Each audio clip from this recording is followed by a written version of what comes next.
Sinimula na ng Toll Regulatory Board ang investigasyon kaugnay sa pumalyang RFID system sa ilang expressway. Kasunod yan sa pagkakaroon ng aberya sa North Luzon Expressway na nagdulot ng mabigat na trapiko nitong Semana Santa. Sabi ni TRB spokesperson Julius Corpus sa panayam ng Super Radio DZBB, kumukuha na sila ng datos kung ilan ang nagmalfunction na RFID system.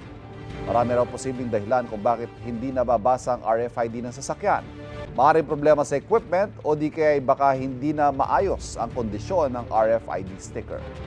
Nakatakda namang imbitahan sa kamera ang mga opisyal ng mga kumpanya nagpapatakbo ng mga expressway para magpagpaliwanagin tungkol sa nangyari.